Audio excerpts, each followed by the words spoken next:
Tiga Cinta Maut, bagian yang kedua.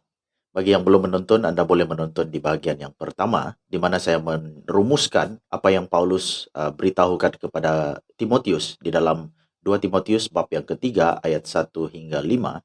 Dia menyerahkan 19 ciri-ciri hidup orang di akhir zaman. Dan tiga daripada itu adalah merumuskan ke-19 perkara itu, yaitu cinta diri, cinta uang, dan juga cinta kepada keseronokan. Kalau kita buat perbandingan di dalam ayat itu, kita mendapati bahwa tiga inilah yang menjadi penyebab ciri-ciri yang lain.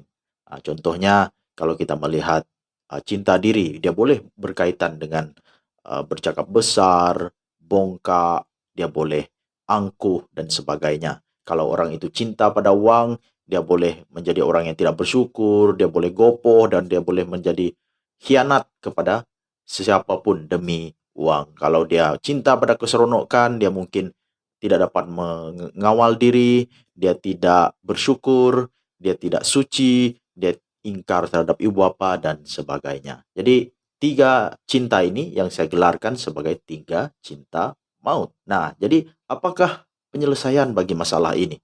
Jadi saya percaya di dalam ayat ini juga sudah mengandungi penyelesaian. Yaitu kalau kita baca petikan ini dengan teliti, ada satu lagi cinta yang disebut di dalam petikan ini, yaitu cinta kepada Allah ataupun mengasihi Allah. Jadi cinta kepada Allah pastinya akan membuatkan semua cinta-cinta yang lain itu akan gugur semuanya. Tapi bagaimanakah ini dapat terjadi? Karena kita tidak dapat mengasihi Allah hanya dengan kemampuan kita sendiri, tanpa ada sesuatu yang berlaku di dalam kehidupan kita. Jadi kalau kita melihat di dalam Alkitab, contohnya di dalam 1 Yohanes 4 ayat 19 mengatakan begini, kita mengasihi karena Allah lebih dahulu mengasihi kita. Kita dapat mencintai Allah bukan karena diri kita sendiri, saudara, tetapi karena Allah terlebih dahulu mengasihi kita. Jadi kita karena lebih tahu apakah kasih Allah terhadap kita. Apakah yang Tuhan telah lakukan kepada kita sehingga membuatkan kita respon juga dengan kasih kepada Tuhan. Kalau kita baca lagi 1 Yohanes 4 ayat yang ke-10, dia berkata, inilah kasih itu.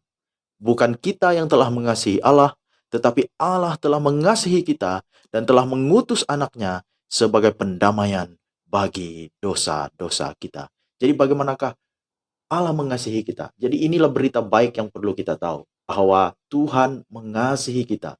Bahwa Tuhan mengasihi dunia ini. Sebab itu Yohanes 3:16 mengatakan, karena begitu besar kasih Allah akan dunia ini, sehingga ia memberikan anaknya yang tunggal, yaitu Yesus Kristus. Supaya setiap orang yang percaya kepadanya tidak binasa, melainkan beroleh hidup yang kekal. Jadi saudara, Allah Bapa mengutus anaknya Yesus Kristus ke dunia ini, supaya dia menjadi pendamaian, dia menjadi penebus, dia menjadi jalan keselamatan, korban yang satu-satunya yang dapat menebus kita daripada cengkaman dosa dan maut. Jadi itulah, kalau kita tahu betapa besar kasih Tuhan terhadap kita, betapa besar pengorbanan yang dia telah lakukan bagi kita, maka saudara, tidak ada alasan untuk kita tidak mengasihi Allah.